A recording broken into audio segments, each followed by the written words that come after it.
learn on your way up there, especially in terms of from your path?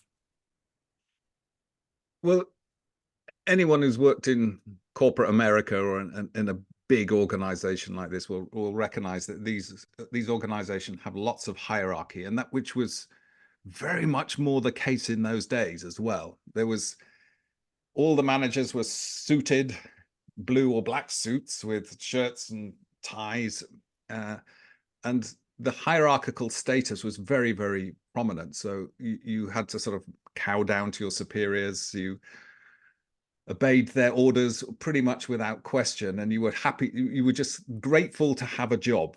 But there was a sense that if I applied myself and knuckled down and did what I was told, there was a possibility for a career. This could, be my career for life, and I Yeah. need to be patient and invest time and do my work well, and maybe I'll get promoted, and then I could establish myself. So I entered this sort of very hierarchical organization, and uh, it my approach, which I think helped me, and looking back on it was a useful one, and it's one that is a mentality that I've carried beyond and that's transcended my work. There was I was always thinking like, what is happening here? What's the situation that's arising within our department? What is my boss going to do? Like, if I was my boss, what would I do in this situation? So I used to do my task, but thinking about what would I do if I was the boss. Then I would watch what the boss did and think, why did they do that? Ah, okay. So I was almost rehearsing to be the boss before I was the boss. Interesting. And that helped me because when I was given promotions, I could slip into a role more quickly and more easily. It's almost like I've been rehearsing to do this, and then I'd be working the same at the next level and the next level. But it did teach me that there were ways you could apply yourself to help you move up the escalator a little bit more quickly rather than just finding yourself in a job and sort of panicking for the next 3 or 4 months of how you're going to do it.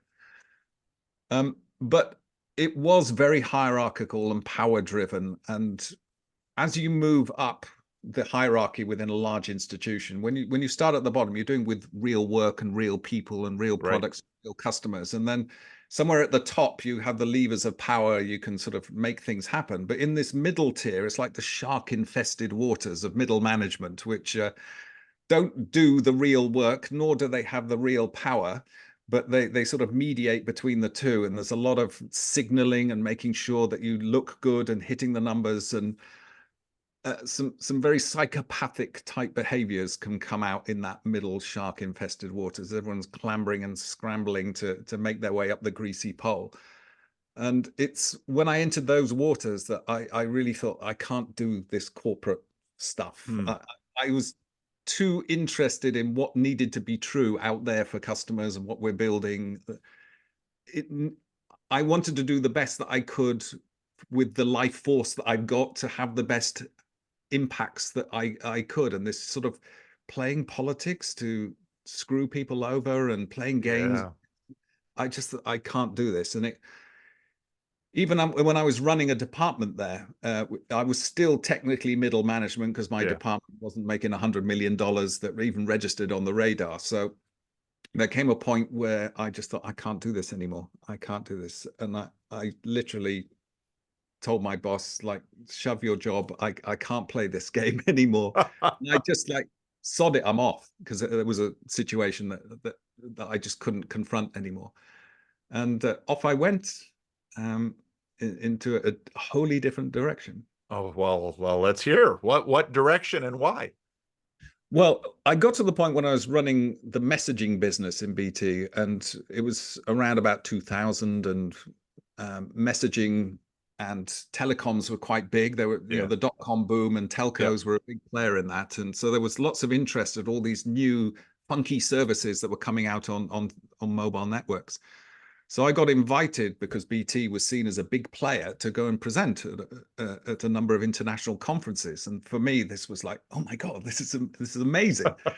Uh, so uh, I even came over to San Francisco to present on a panel. That was my big first international conference. And I remember sitting on a panel, and there was the guy running Microsoft Exchange for Microsoft, the guy running messaging for AOL, and someone else from Nortel, and there was me, and it was like, holy shit! On the stage with someone from AOL. Yes. Like, oh my God, I've surpassed myself.